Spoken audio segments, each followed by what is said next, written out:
Welcome to the Vertical Shift Podcast. We engage in candid conversation about life topics and real issues from a Christian perspective. I'm Justin. I'm Jeff. And I'm Tommy. All right, let's get started. All right, guys. Welcome back. Man, it has been a while. Been a minute. It's been a minute. No, we had a lot going on, though, with end of year stuff. Both Jeff and I had kids that graduated high school. We did. So a lot goes on with that. And then we took a vacation to the beach. Jeff, you look like you've been to the beach. I have. Yeah, you tan. Had to Got go tan get- going on. Had to go get my kids from my parents. I got burnt to a crisp. Well, It was bad. It was an overcast day. at some point in your life, you got to I should know better. I mean, I grew up on the coast, but golly. Man, Sunbeam got burned. Now, Justin. beamed. Hey, Justin wears sunscreen in the wintertime in the house. I mean, you don't look like you tan. That's what I'm saying. Do you go tan? No, I meant tan. When the sun hits you, you don't look like you actually will tan. I do. Do you? Yeah. Okay. You should see what he really looks like. White to red to white. Which is probably a perfect segue for hearing that you recently went and played a little pickleball. Tommy. First time playing pickleball. It's Yeah. pretty fun, actually. It's like a grown up, big version of ping pong. That's true. Yeah, that's true. That's true. Yeah, Jeff invited me, Yeah. Yeah. and I've owned my paddles for over a year. We literally took the tags off of them when we went. Yeah, it is. As Yeah. Justin mentioned, is Louis Vuitton version of pickleball Yeah, you did. equipment. Yeah. Did you have like your initials in your paddle? No, Like, no, not yet. The none of that. surface is like soft I did leather. have a nice carrying case, but I will say Jeff did beat me on the carrying case because I can't take credit. That was all Aaron he literally has a bag with pickles on it, playing pickleball. like pickles playing ball. Yeah. So anyway, that was pretty good. Yeah. So how does one get prepared to play pickleball? Apparently, you dressed in your absolute best There you attire. go. Tommy Yeah. showed up. I mean, dressed to go on the golf course First of all, with shoes that don't tie. Hey, dudes. First of all, we were going to eat dinner Yeah. at a restaurant in public.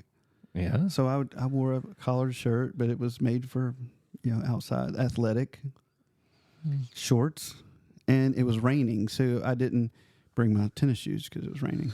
So essentially, Well, it had been raining. like, hey, I need to dress like Roger Federer, pro tennis player, to go play pickleball. That's what Got it was. Yeah. Okay. Yep. That's good, man. Except he didn't wear tennis shoes. He wore. I did. I forgot to bring my tennis shoes. Oh, okay. Once we were leaving, I was just like, oh, forget it. I'll wear my leather loafers. Yeah, 'cause we're going. Well, to I could see you wearing that. Now that we're speaking truthfully here, I mean, it's like Justin. I went and played pickleball with them. I was dressed Did you wear those? athletically. No, Did you I wear had those tennis shoes, orthopedic sandals? a normal non-collared shirt. Okay. all right. Yeah. Did y'all go out to eat somewhere nice first? No, we went after sweaty. After, Boom. we didn't care. Yeah. I mean, Yeah. we're living our best life. We're Do you- two amazing women, right? We're married, kids. I mean, we didn't. Do you have pickleball paddles and stuff? No, we borrowed Jeff's. Yeah. Do you have any now? No. That doesn't surprise me. No, my kids have a paddle. They each have paddles. Yeah. So where are you going with that? I was or curious did it die? because I was wanting to know if we I'd want to go play with you too. Dude, Like, I we would could go play. but I only have two paddles. That's my problem. I get too competitive. That's fun. Like there's even at one point like Jeff's Aaron and myself were on a team against my Aaron and Jeff, and like Aaron and I, your Aaron, we're not good. We're not good teammates. I feel like 'Cause we y'all both both are are aggressive trying to to get like the get ball. the She's ball, like, and I was "Mine, like, mine, I y'all got both it, the I same got mind." it. Yeah, and then I realized when I played with my wife, I was jumping in front to get it because I don't know that I had. started doing that. Like I didn't do it on Yeah. purpose, but then Christine quickly told me, Stay on "That's your mine. side. I got it." And she Yeah. did have it. She was really good. She did It was great. her first time playing too, and She was way better than you. that's okay. I'll take that. Yeah. It's all right. But that's the thing that shows a lack of trust too. Like when I was cutting in front of my Aaron, because like, and she's like, "I got him." I'm like, "Oh, do you?" It's humbling. So No, but I see why people like playing it. Yeah. It's fun, and it's not as big as a tennis court. So, but I still find myself like some of those are hard to get, like especially in Hey Dudes. I think we learned our lesson. Yeah. So anyway, I'm glad we're back together. I know I've received a little bit of hate mail about when are we posting again, and I know. it's like I'm Sorry, looking- guys. Yeah. We tried to plan better, but Well, some people, All the events got us. Then I think about, well, there's only probably a handful of listeners from the beginning. Yeah. Most people coming in, they have 50 something episodes to go listen to. Yeah. So There's probably other podcasts out there that people could listen to. I don't know. With shorter email addresses. Yeah. I mean, we're kind of up Never there get with Joe old. Rogan. Yeah. So Mm. maybe a few $100 million less or a few hundred million Yeah. less listeners. I don't think so. No, that's all right. Anyway, All right. Well, we wanted to get into a topic today that the three of us have found ourselves in at some point in our lives. And it's just kind of resurfacing again with some guys in our discipleship group and just questions that we have. And, and a lot of it is finding purpose in our lives at the end of the day. What is what we're doing matter? Are we doing things that have eternal impact wherever the Lord has us right now? And just wrestling with, is this what I'm supposed to do am I doing enough for the rest of my life? Yeah. Even,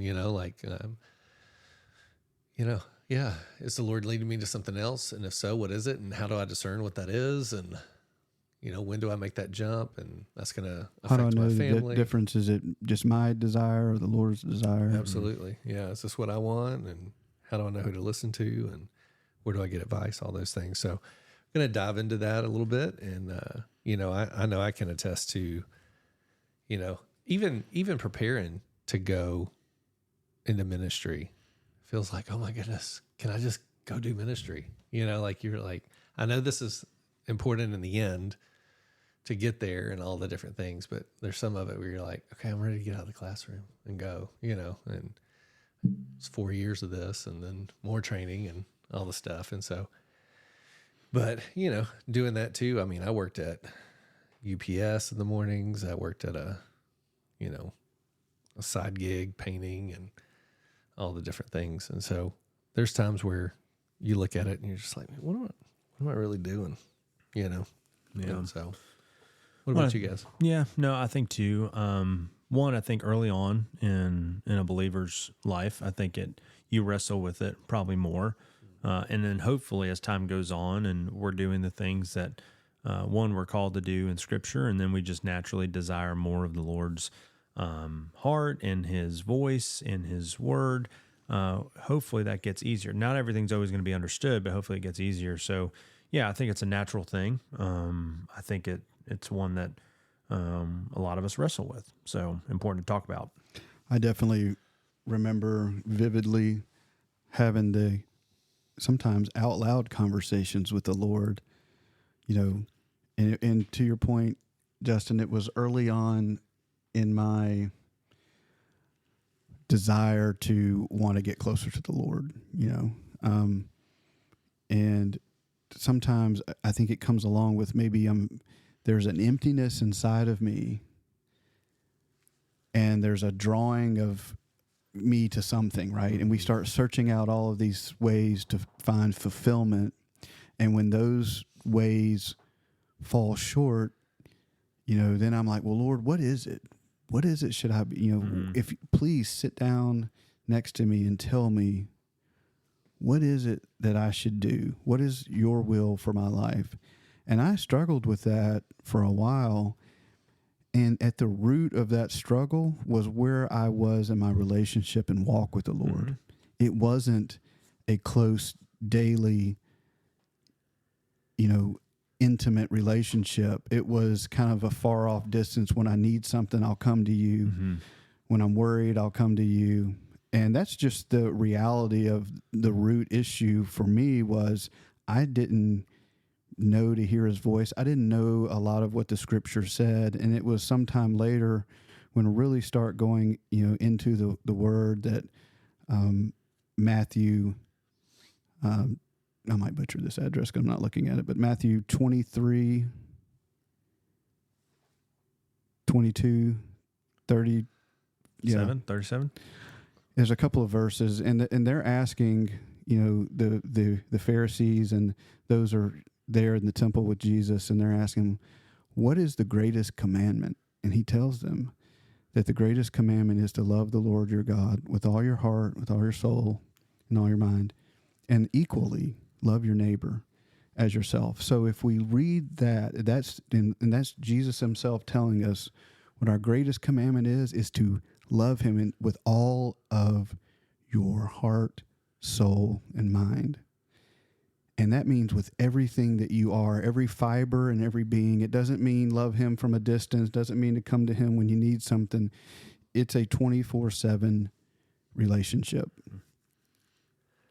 Yeah, and I would say, I've been a believer since I was 15, so 31 years. And along that journey, any time where, I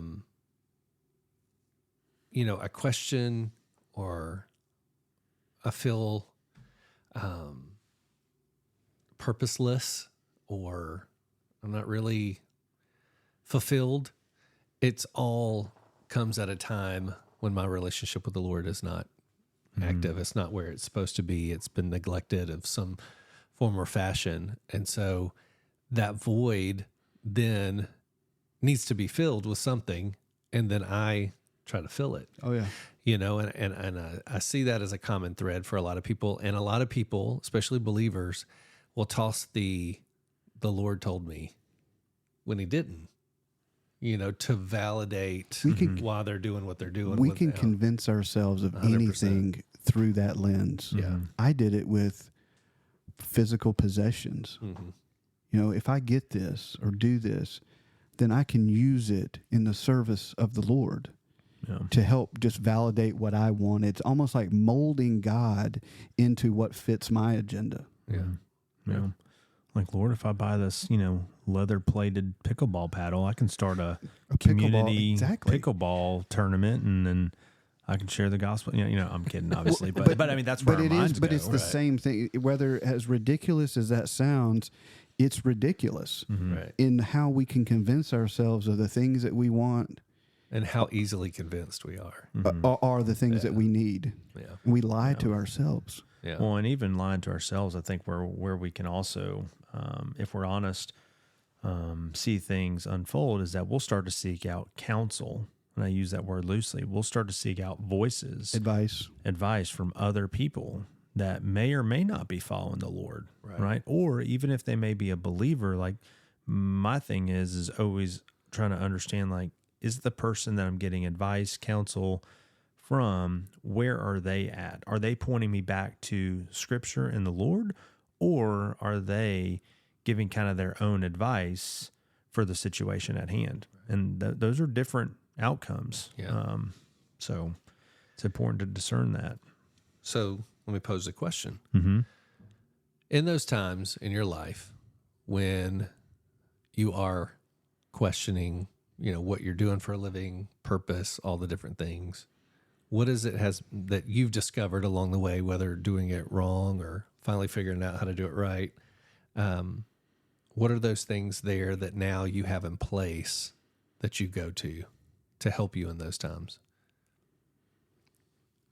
Well, I'm going to answer the question indirectly, in the sense of what I found was when I truly understood what it meant to love the Lord with all my heart, and I started to devote the time in studying his word, in prayer, and putting my decisions in front of him, I've started filling inside of me what the Bible talks about, the fruit of the Spirit: love, joy, peace, contentment. Those things started becoming more prevalent in me, where I didn't sit and think about as much. When I'm in that state, when I'm really truly following, and desiring the Lord and chasing him day in and day out, I found myself focused on things of the Spirit side. That sounds real churchy, but what it meant was less about desiring the physical things that I know I didn't need. I didn't spend my time looking up certain things that I wanted to buy to fulfill that missing link. I found joy and contentment in what I was doing, where I was at. So I didn't feel a need to go and do something different. I started finding contentment even in my work, that, hey, where I'm at now, I can make a difference. I have an opportunity wherever we are. I have an opportunity to share the gospel, to love on people. And that became freeing in the sense of I didn't have to worry so much now. Was I doing something that the Lord wanted me to do, or was I, not doing something that the Lord wanted, me to do? And I'll just say this. It was like I read a quote that said, the grass is not greener on the other side. It's greener where you water it. And that's true in our marriage. That's true in our personal lives. That's true in our professional lives, that we invest the time to nurture and to take care of the things that we have in front of us, that those things will prosper. Those things will flourish more so than it's not always about, well, if I do something different, then I will be this, then I will be happy. Then we're not called for happiness. Yeah. So I'm thinking of those listening, right? Like, let me ask you guys this question. What's your purpose? Why are you here? Yeah. Well, that's where I think, as a believer, this is where you got to put it through the filter of, as a believer, our purpose is to glorify the Lord, right? To Tommy's point earlier, love the Lord your God with all your heart, soul, and mind. So our purpose is to glorify the Lord, and in that we make him known by as we're going, right? As even the Great Commission calls us to spread the gospel, right? Share the good news. So that is the ultimate purpose. The purpose is not, hey, believe in me and I will give you all things, and I will make you, you will be joyous all the time because you're going to get all the things you want. And so I think that's where it kind of brings a little bit of humility, of recognizing to a point that we've talked about before, is like, that's the dying to yourself. Our flesh wants to be, wants the things we want and wants us to be happy and satisfied in kind of those worldly circumstances and conditions. But that's not what we're called to. And so where my mind goes is I think about, in Psalm 42:1, where it says, as a deer longs for streams of water, so I long for you, God. Like, that is really a filter I've got to put and go, hey, if I'm desiring the Lord first, if I'm spending time with him, I'm reading his word before I ever even get to the things that are on my mind, if I'm doing those foundational things, then am I able to trust in him? Am I able to wait, right, as I'm praying, spending time with him? Right. And then when things unfold, obey, whether we like the answer or not. That is where I feel like you can feel like you're walking in God's will. Right. So purpose is to glorify him, and then his will is really kind of those other things that kind of give us those things in Scripture that tell us, like, peace that surpasses understanding. Like, you get those things as you desire the Creator. Right. So how does knowing that truth, that we're created to glorify God, and when we say that, we mean to live in such a relationship where we love him with everything that we have, so that the fruits of the Spirit come forth through us and impact those around us. So here I am, hypothetically, right, in a job where I work all day long, doing something I don't necessarily love. I'm away from my family, and it's not making me happy, to do this. However, it provides for my family, right? And so how can knowing the truth that I'm here to glorify God impact the person that's in that situation? Yeah. And look, and this is where I think nothing is new under the sun, right? You take all three of us right now and you put us in a field looking after sheep all day long. And that's what you're born into back in the day. Is there any version where you're like, oh, this is joyous work, and like, I absolutely love doing this and being out in the heat and fending off other animals from attacking the sheep? No, not at all, right? So in my mind, like, that puts things into perspective, because hey, it can always be different. Yeah. But if you apply it to today's times, and it's like, are we praying honestly to the Lord and saying, hey, like, right, search me, oh God. Know that I feel this way about it. What am I missing? Maybe in realizing what I am frustrated with, what am I missing when I come back to the purpose question? Like, how am I glorifying you where I'm at? And I've heard it said, Tommy, like, bloom where you're planted.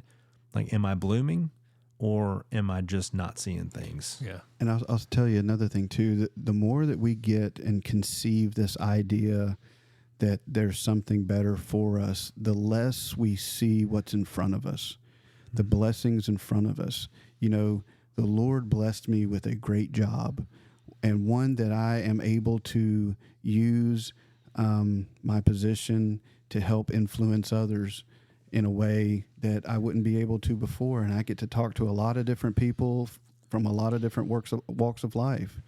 And, you know, those are the things that we need to really take a step back to realize where the Lord has us now is where he wants us. Right. You know, and that may not be the destination. He may have other things for us, but we don't know that if we're not truly in his word every single day. And it reminds me of that video about the shepherd video where they have all these people come out and take turns calling the sheep. Yeah. None of the sheep come until the shepherd, they know his voice. They all come. Real quick, I just, Justin, while you were talking about the purpose that we were made for, is to glorify God, it brought up a Bible verse in me that was shared with me from Chris Yeager in my time kind of talking to him in the past. And it was one that stuck with me. And it's Isaiah 43:7. It says, "Everyone who is called by my name, whom I have created for my glory, I have formed him. Yes, I have made him." God has made us for his glory. And so if we keep that in mind and we know that he is for us, he's not against us, we take a step back and pull ourselves out of the situation that we're in to look at the bigger picture. This reminds me about Joseph's story. We're going through Genesis 100%. about that. I mean, do you think Joseph liked being captive and in prison for 2 years? For being obedient. No. Yeah. Actually, he was in captive longer than that. The 2 years is crazy because the guy forgot about him, Oh, yeah. you know, in the dreams. And, you know, he's like for 2 years anyway. But if we, you know, remember our purpose, if we have a relationship with the Lord, and that is, to me, is the root and the key of everything, is are we fully, wholeheartedly pursuing the Lord? Are we surrounding ourselves with people who are wholeheartedly pursuing the Lord, gaining, you know, with godly counsel? These types of decisions or these things that we wrestle with, I think, become less of a wrestle and more of, you know, more of a vision or a thing. You know, you find more purpose because you are better planted where you are. You know. Yeah. Well, I mean, and I was thinking the same thing about Joseph, right? Because that's fresh. But just thinking about, like, he could have been, woe is me. Easy, Oh, man. right? I mean, really. And we would have been like, I get it, dude. Yeah. You know? But even in prison, he lived in such a way to glorify God that he was raised to be the leaders of the other prisoners, right? That gave him those opportunities to interpret dreams and that would lead the other things. To your point, Tommy, it wasn't immediate. It was later on down, even 2 years, that God forgot about it, you know? So looking at the situation that you're currently in, how are you glorifying God to the fullest where he has you? Yeah. Be obedient where he has you and watch what he does. And I think too, that's where, like, there's practical things, but also think a lot of people don't talk about this, because we've even talked about it in guys group that, you know, people have walked through these seasons, you know, so it's not just, oh, like, love the Lord your God and do this and do that. And just all these like truths thrown at people. It's like, hey, people have actually walked through this and seen it unfold and the Lord do things. So that's the other thing I think, you know, we need to be as people, as believers, open to. And I've shared it with y'all, like 2 years at a place where you're just like, oh my word, you know, but very, very real and prevalent, you know, and praying to the Lord and not perfect every day, but doing those things we're talking about. And that's where the Lord's voice was very, very clear. It's like, hey, I want to do something in this. And even after it was clear in what he revealed to me in the intimate detail that he shared, I was still there another 18 months, you know? So it wasn't like, oh, I heard the Lord speak and all was well in the world. It's like, no, there was still waiting, but also in waiting, being obedient to know, hey, you know what? I can absolutely start moving some cups around and try to figure out how I get out of this situation. But in the spirit, as a believer, I'm like, you know what?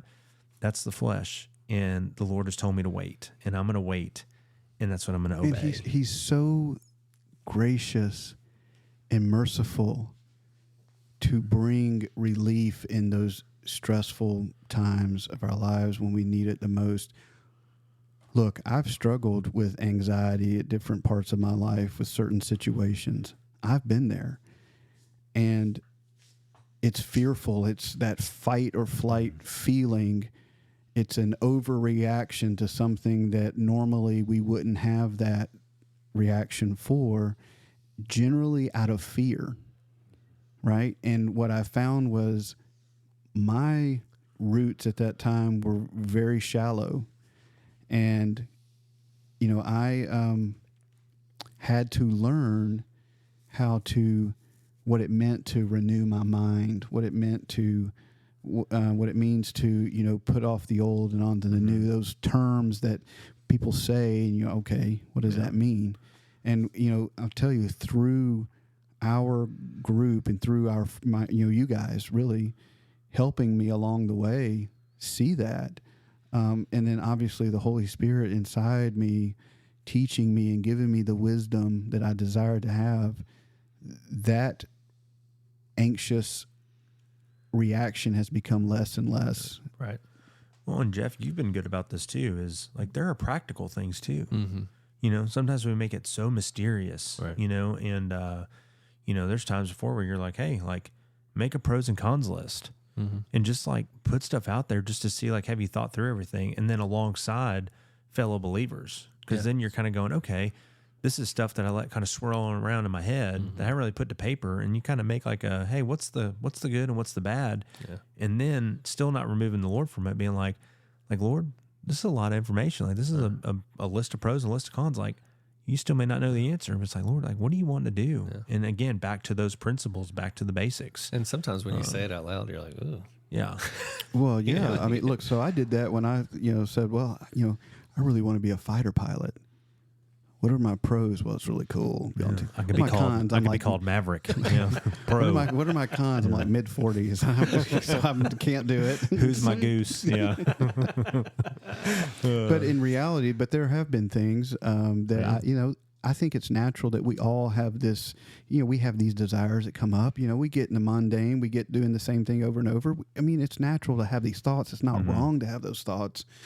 But again, it's putting it back into perspective. And some of the thoughts I've had in the past were like, oh, it'd be cool, really cool to do that. And I start maybe doing some research. And I'm thinking, well, dang, what would my family do? Or, you know, what would that cause on them? And if I really, truly went through this, I mean, look, I'll Christine, share. I signed up for the Navy. I'm going to be a fighter pilot. I'm going to be gone for 8 years. She would laugh. Yeah. She would drop out laughing. I'll share one. I'll be vulnerable and share a little bit.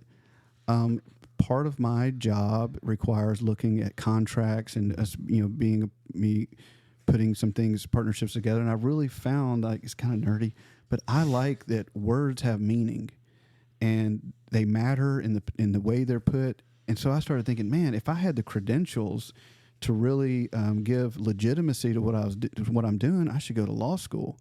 And I was doing some research on law school. I even told Christine, hey, I got this crazy idea. I'm thinking like just hear me out. What if I could go to law school part-time? And she's like, what? Shut your mouth. She's like, are you kidding me? We're trying to put kids through college, and you're talking about going back to college and law school. I'm like, yeah, but I can graduate with them. Yeah. You know, at the same time. I could convince myself that that's something that I could do. Haven't overruled it yet. And not to cut you off, but like, just because it's a good thing doesn't mean it's the right thing. That's right. And that goes for anything. Well, then I start looking at the perspective, like, really, is it feasible? Is it, I mean, just let me put some logic to it. You know, how would it affect my wife? Well, she would probably have to go back to work just to afford it and all that. Like, those are things are like, well, do I really need to? I'm almost like. It's like the saying goes, like, hey, you're free to do whatever you want. But there are some things that might not be suggested, you know? Yeah. But it goes back to the principles, man. Jeff whispered that really quietly. I don't know if it got picked What'd he say? He said, I said 50. Yeah. But that's the thing. Like, for anybody that's listening, I mean, I would just say, yes, it's a common question. I think we're all going to wrestle with that question at some point or multiple times in our life, in our walk with the Lord. And then assuming if you are a believer, then at that point, I think it's always coming back to one, if there are these questions and to what we've talked about here, usually those things pop up when our walk is a little different, or maybe we're not as in tune, or we're not spending time with the Lord. So where are you with the Lord right now? What does your time with the Lord look like?